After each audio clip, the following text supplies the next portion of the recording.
You're listening to The Sacred Sofa, a podcast that explores all things theology and therapy. My name is Grace Brown. I'm a registered psychotherapist, certified Canadian counselor, and owner of Journey with Grace Counseling Services.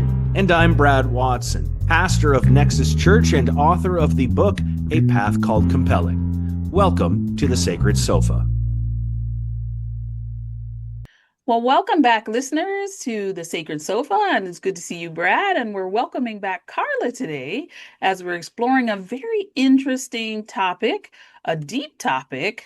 Often we live our lives more than we realize it in reality, but often even more so in illusion. So we're talking about illusion today. Welcome back, Karla. Let's get after it. Sounds good. Yeah, so Karla, in your recent teachings this year at Nexus, you've been working through Henry Nouwen's book, Reaching Out, and you've come to the section where you're teaching about illusions, as Grace mentioned. Are we talking about magic tricks here, or more like something we believe that isn't true? Give us a little illustration of what you're speaking of here. Yeah, it's more the second one. Our illusions are the way we all fool ourselves. It's just our very human strategies that we use to escape life's complexity and suffering. So this is intriguing. The idea here then is that we want to be fooled. And I'm intrigued by that because on the surface, it seems counterintuitive. Why would we knowingly choose a false reality? Grace, any thoughts on that? Well, in the realm of psychology, we all develop what is called schema or schemas, which are frameworks for how we see ourselves, how we see others, and even the world at large. And once these schemas are established, they automatically help us to categorize new experiences quickly into our already set categories. And so when these schemas are strong, and they often are, it can be very difficult to shift away to a new way of thinking, even if there's contradictory information coming or different experiences. I think it's a very human condition to try to escape discomfort or pain or avoid being in the space of uncertainty as well, which is its form of coping, even if it's not always ultimately a healthy one. And I think illusions can provide a sense of safety or even control in a world that often feels overwhelming, often feels unpredictable. And that can reduce anxiety, at least in the short term. Illusions can serve us well until they don't, right? And I think it's important that we start to pay attention to them because they strongly are integrated into each aspect of our lives, and they can absolutely shape our perceptions, behaviors, and decisions. Okay, well, this brings me back for a second to the sort of metaphor of magic tricks here, because, I've seen my fair share of magic tricks. And one of the things is when you go to a magic show, you know that you're being fooled. Right. The question is, you don't know how you're being fooled. So it seems like we're talking about something similar there. We know we're fooling ourselves in some capacity, but how do we discover where we're living an illusion or how we're fooling ourselves? Any thoughts on that? Yeah, well, I think it takes a certain amount of desire to move toward reality, to actually prefer the truth. We've got to be able and willing to face it. And then just like we did with loneliness and hostility, we actually go towards it. That's a counterintuitive move, maybe, but we actually open to the thing that we're invited to move away from. We face it and we just start by accepting its existence. And then we invite God to meet us there with grace and compassion and curiosity. And then we'll have a greater chance of getting free from the illusions that have us in their grip. Because we don't change in the context of judgment and criticism, but rather in a place of compassion. So as we face ourselves, whatever it is, we go pretty gently because those illusions are connected to our deep needs and our deep fears, which are very tender places inside us, right? We're not really very open usually to having our dream worlds challenged. It's just like having the rug pulled out from under you. It's upsetting. Absolutely, because nobody likes being told they're wrong, right? Especially about something they feel strongly about. Yeah, exactly. And Yeah, just a random example here. It would be like being reminded you can't actually control the outcome of hockey games, no matter what you do. Listen, Karla, I feel the need to defend myself here. Okay. Oh. I have never claimed to control the outcome of hockey games. The refs do a fine job of that against the Maple Leafs. I do my part. It's everyone else who's falling short in Maple Leaf world. Anywho, yes, please go on. Yes, tell us more, Karla. Yeah. Okay. As I was saying, it's really, really tricky, right? To loosen our grip on our illusions because they are so close to our hearts and they tend to be stronger than we want them to be. Mm-hmm. Okay, so let me bring you in, Grace, here for a moment. Can you speak to this psychologically? Like, let's say we find a way to identify our areas of illusion, even if we know we're living in illusion to one degree or another. Why is it difficult to identify, challenge, ultimately let go of these deeply held, even if they are becoming unhelpful? Mm. What are some of the maybe clinical reasons we get attached to these illusions, particularly when they're attached to those tender places? Mm. Oh my, I think the many reasons for staying stuck are probably as varied as humans themselves, right? Mm, From our own unique experiences. But I'll choose one. I think one of the key barriers to these important reflections is fear, right? mm, We've been talking about the illusion of control. It takes courage to reflect to the point of identifying and then challenging and then even pushing ourselves further to let go of strongly mm, held beliefs. Um, and so not only is there this internal conflict going on, but we're then also fighting society's messaging of othering and polarization, right? Those machines that drive us into that extreme thought and beliefs and responses. And then that can actually make us want to turn back and then hold on to what we ultimately think is beneficial, even though it isn't. And so mm, facing difficult truths or uncomfortable feelings rather than avoiding them is, even though it's crucial for growth, it takes courage. And as Karla mentioned earlier, doing so with compassion for yourself, because it really, really is hard. mm, Yeah, and even though it is so difficult and parts of us really don't necessarily want to go there, Mm. ultimately we do want to increase our awareness of the ways we fool ourselves because the more we live within our illusions, the more they get in the way of experiencing connection, whether Hmm. that's with others, with God, or with our own hearts.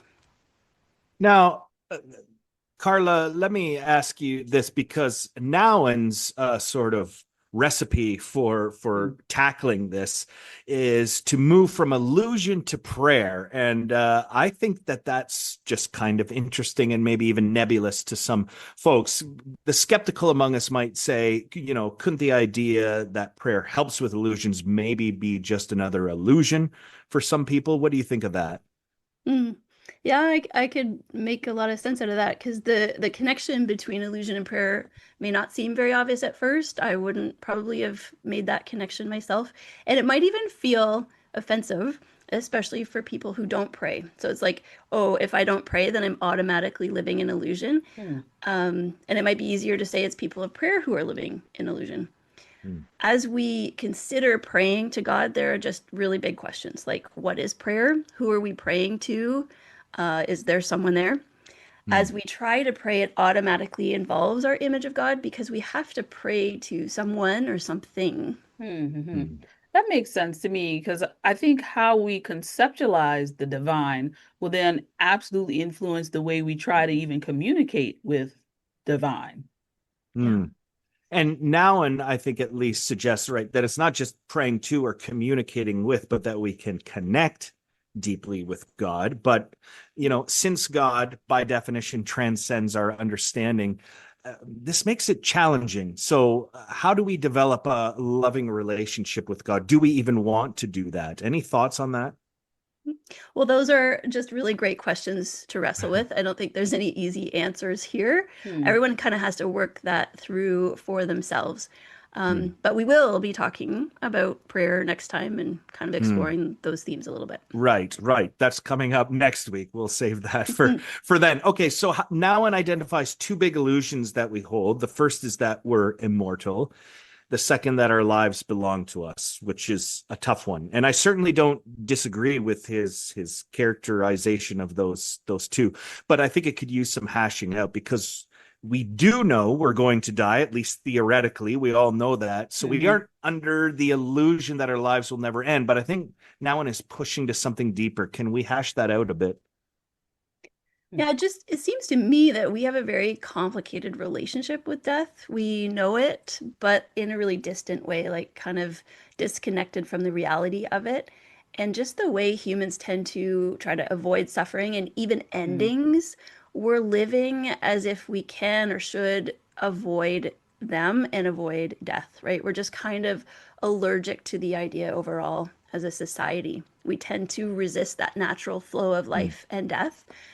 We avoid the reality of death so much of the time, just pushing it from our minds. And I can see that in so many different ways in society, the pills, the potions, the creams, the anti-aging, everything. Like, Mm. what is that but this sort of death anxiety?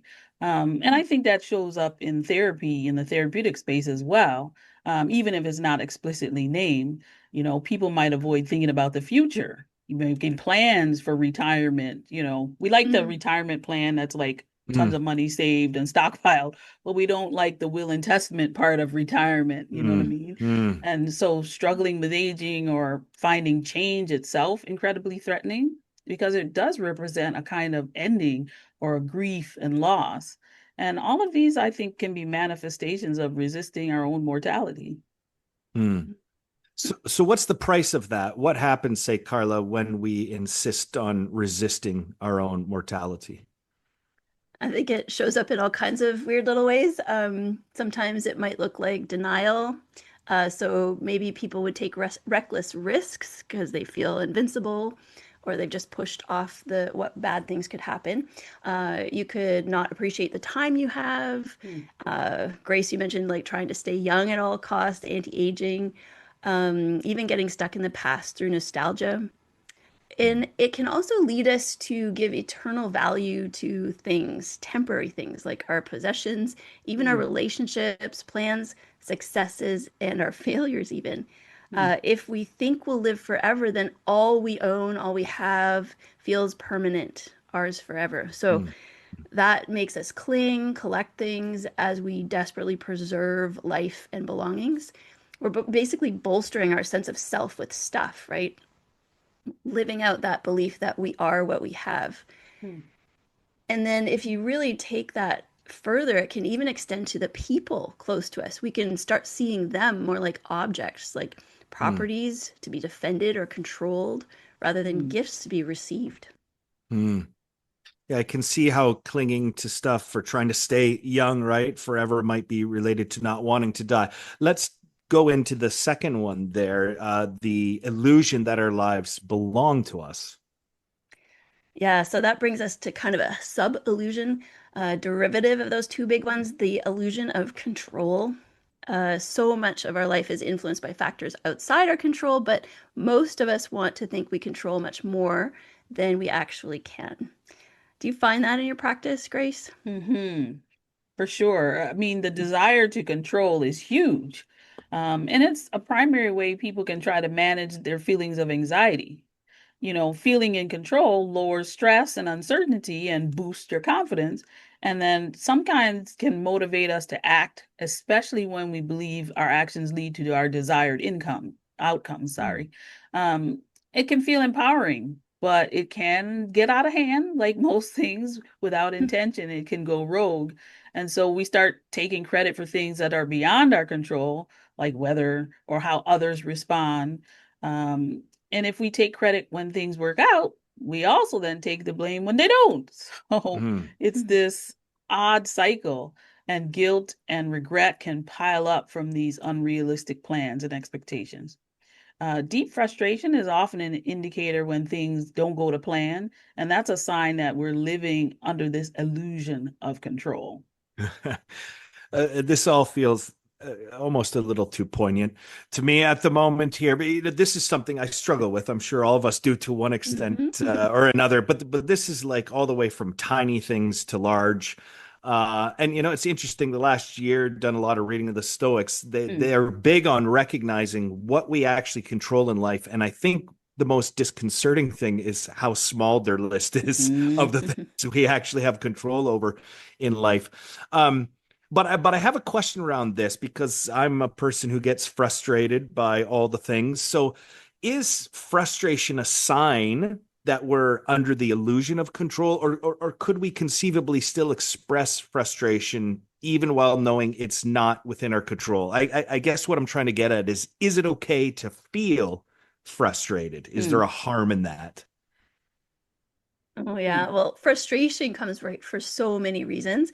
And we're certainly not going to get through life, like heck, even a day, maybe an hour, without feeling frustrated. So, yeah, it's okay to feel frustrated. Life is frustrating. Mhm. But maybe we can start paying attention to our frustration, noticing when it shows up and how often. Hmm. And when frustration is particularly present for us, it could be a sign that we're caught in the illusion of control. And that illusion is, as with any of the ways we fool ourselves, can get Mm. in the way of connection. Because Hmm. when we're really all about that control, then our life, our relationships, even our faith becomes about maintaining stability and comfort. So we avoid new things, we Mm. become less open to experiences and people that might support our growth, and we just stick to comfortable, safe routines where we can Hmm. control the outcome. Mhm. Mhm. Is this an intervention today? Are you trying to because You I feel red?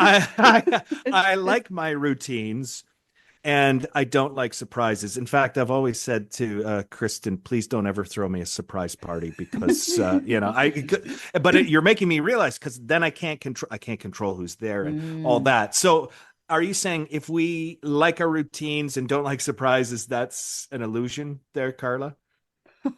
Uh, yeah, I feel yeah, I love my routine myself. I think I am a large part a hobbit. And that itself isn't an illusion, I don't think. Routine just has practical benefits, right? We can't be Mhm. constantly reinventing the wheel. But if I'm reflective, I know that control is right there too. Mm, So I think it really has to do with how open you are and what happens to you when your routine is disrupted. Mm. I have to remind myself to try new things, to give myself on purpose sometimes the uncomfortable feeling of being a beginner, or to try to meet new people mm, who might challenge me in new ways. Mm. But it does go against the grain to a certain degree. It's more comfortable to stick with situations and people I already know. Mhm. mm, Mhm. And I think this that aligns with this concept of the echo chambers or confirmation bias. This is Mm, where people can seek out information or company that confirms their existing beliefs, then reinforcing their sense that they're right. And mm, that can then bring an avoidance and a cognitive dissonance of the challenges. It can definitely create a feeling of safety, but often that's at the cost of growth or even a deeper understanding. mm, mm, mm. Yeah, so true. And it also comes at the cost of connection, right? Which just Mm. then contributes to our sense of loneliness and hostility and might actually encourage us to stay in our hobbit hole. Hmm. Hmm. Since the truth, though, is that we're all connected, our illusions often have to do with being separate or at odds, disconnected and detached. Our sense of interdependence with one another gets fractured. And illusions also contribute to distance from God. Our image of God can be so highly influenced by false ideas. Hmm. Even if we know better, we might see God as an angry father or a capricious Zeus figure who punishes us for being human, Hmm. or even like a vending machine, right? Like, well, if we please God, well, God will bless us with a good life. We try hard and then we suffer extra because bad things still happen and maybe God doesn't answer prayers the way we wanted. Hmm. It's Hmm. funny to me, Karla, because so many of those ideas about God sound awful, right? But I also get the sense that when you're certain of something or you're pretty sure of it, well, it can provide some comfort. At least you know the way the God algorithm works, so to speak, I guess. Hmm. Yeah, exactly. Control and certainty. It's very good feeling, believing there's something I could have done better because it could have been avoided. If it could have been avoided, there's hope that I can control it and avoid it in the future, right? Mm, Certainty and control are just powerful illusions and super hard to move away from. Mhm. Absolutely. Moving away from illusion is difficult, and our illusions can sometimes feel a bit sneaky and hard to see, and for sure hard to unravel. And I think it's built into society to supply and feed this illusion. And we get invested. We get invested in keeping this illusion machine going. mm, Changing these deeply ingrained patterns of thinking and behavior is challenging, but we do need to seek a certain amount of support anytime we want to create long-lasting change, healing, growth. That could be through supportive friendships, spiritual direction, which you have a large part of, Karla, and even therapy. Mhm. Yeah, we absolutely need company on this journey for those cold splashes of reality because it's tough. Realistically, though, we'll never be fully free from illusions, just like we won't Mhm. be completely free from loneliness or even our hostile tendencies. That's just mm, part of the reality of being human, right? But just because we're not going to completely leave them behind doesn't mean we have to just give in and cultivate them. Mhm. We Mhm. can keep moving towards reality little by little. Uh, Karla, you mentioned, of course, at the outset, and I don't want to give too much away of next week, but the idea is as we move toward prayer, we will move away from illusion. So I'm curious about that. Does that mean that if we aren't praying, we're living in illusion? And then is the opposite true? If we're living in illusion, we're not praying? Hmm. Such good questions. First of all, I'd say no to the second one. Like it doesn't automatically flip. We are all living in illusion, and we Mm, always will to some degree. Hmm. It's part of the human experience, part of our limitations. We've got these stories we tell ourselves, our biases and beliefs based on experiences that we experience through our shockingly narrow lens of our perspective. Hmm. So we just have to keep updating that as we grow. There's no way around it. If we're human, we're living in illusion. So, yes, we can pray and still live in illusion. But then the question of if we're praying, does that automatically mean we're living in extra illusion? My answer is maybe, maybe not. This does take us right into the definition of prayer. And we'll talk more about this next time. But for now, I'll say I think lots of us pray in ways that we might not necessarily consider prayer. We might not count it as prayer. Hmm. mm, Uh, it's a great thing to think about, though. What is prayer? How does one pray? And how do I pray? And then it touches on how we define God as well, right? If God is the source of all, the really real, someone has said, then the more we live in illusion, the less we'll be able to be in touch with that. The Hmm. more we live in what is false, the more difficult it is to connect with the ultimate reality. Interesting. Mhm. mm. So how do we move toward reality? Well, to really get somewhere, we need something beyond ourselves. If we can loosen our grip on what we think we know and reach out to God who is beyond our understanding, then our fear and resentment and anger, all the ways we basically are protesting against being human, Hmm. Mhm. can actually be converted and turn into prayer. Mm, Prayer just widens our perspective. So we're lifted out of our ruts, even beyond our human limits, to the God whose love and mercy is unlimited. Hmm. Because sometimes we just run out of compassion for ourselves. We can judge ourselves so harshly, and sometimes we encounter truths we aren't ready for. But when we are open to hearing God's voice, God can reveal things in a way, in a time that we can actually hear the difficult but needed truth. Hmm. So then God is the new voice we need to hear in order to grow. sounds a lot for, it'd be great if both of you weighed in on this, but the whole process seems to require a lot of letting go. Hmm. Mm, Mhm. absolutely, it does. Yeah, moving away from illusion requires surrender. Loosening our grip on control, uncertainty, all that fun stuff. It's surrendering to our Creator, surrendering our deeply embedded resistances so we can allow the image of God that we bear to become less hidden, more visible to ourselves and to others.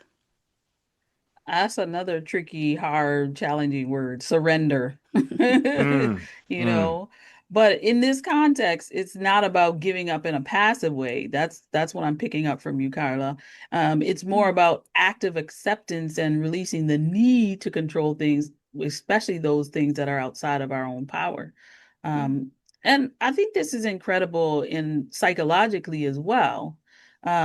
It's related to practices like mindfulness and radical acceptance, which are two key themes often used in therapy, and where you acknowledge reality as it is rather than fighting it. And mm, Carla, I like how you define surrender as a falling away of all that obscures the image of God that we bear. That's beautiful. And that sounds like a process of uncovering inherent worth rather than acquiring something new. mm, Mm. Yeah, I like how you said that. It's like instead of gritting our teeth to make something new Mm, happen, mhm, we listen for and receive the new, God's voice speaking to us in our struggle. We listen for what love might have to say to us. The more we find ourselves in the arms of love, the more we find resources we can actually use. We mm, might hear a little maybe voice, like maybe I could try something new here, or maybe not everyone hates me. mm. I notice I just get bored with my old unhelpful habits and I'm finding new ideas instead to reach for. So we just keep reaching out. mhm, You mentioned in your sermon, Karla, that even our existential angst could be our heart already reaching out for answers, connection for something more. And then I mm, love this, that something more is reaching out for us. Hmm. That's actually also a Rumi quote. I don't know if you know that poet, but it Mm, says, "What you seek is seeking you." And I just mm, love mhm, that. I think it really makes all the difference now and says, our hearts are reaching out, and Jesus came within our reach. mm, So in Jesus, God, the really real, enters the human experience. God comes to us, inviting us to leave our illusions and operate more and more in reality as defined by our Creator. mm, mm, So now his overarching question is, how do we live a life in the spirit of Jesus Christ? The answer in part is by reaching out to the mystery beyond ourselves, listening for the voice of God. mm, mhm. So prayer is just a huge piece of this journey from illusion to reality. mm. So we don't have to avoid the tough stuff. We just have to change how we relate to it, it would seem. Yeah, exactly. We don't have to deny or avoid our mortality, our loneliness, our hostilities, or our illusions. We can turn toward them when we know we're being held in God's love. Mhm. And we can allow ourselves to fully attend to even those difficult feelings or realities and work towards understanding them, turning towards them. That's the core of emotional processing. That's a lot of the work that I do. And it's about acknowledging what is rather than suppressing it. And this can absolutely lead to transformation. Mm, Yes, and under our behaviors and our under our behaviors, our feelings and deep needs. So Mm, we reach out to ourselves, to others, and to God to meet those needs instead of running from them or getting caught in all the crazy ways we try to meet them without admitting to them. mhm. We face what is. We surrender our old strategies and move toward connection with ourselves, with others, and with God, the ultimate reality. It's not easy, but it's the path to growth and living in freedom. mm. Well, this is a whole lot to chew on, as always, when you're with us, Karla. And I know we'll get more to it next week, but I can definitely see, and I hope our listeners are picking up as well, how the idea of facing difficult truths and letting go of control can be helpful, even of course, without a spiritual framework. Mhm. And those same aspects, facing truth, accepting what you can't control, and seeking genuine connection, universally valuable, Mm, regardless of one's spiritual beliefs, as you said, Brad. And it seems the spiritual dimension in this context actually offers a deeper grounding and motivation for undertaking that difficult work and transformation. mm. Yeah, I think that's a great point, Grace. It brings us back to those questions about prayer we raised earlier, like what is prayer in this context? How does it function in our move from illusion to reality? And yeah, we'll get into that more next time. Sounds good. This has been great. Thank you both for the rich, deep discussion today. It's so good to be here. Thank you. Yes, thanks, Grace and Karla. And we'll have a lot to think about, all of us, this week, as control as an illusion thing. So until next time, take care.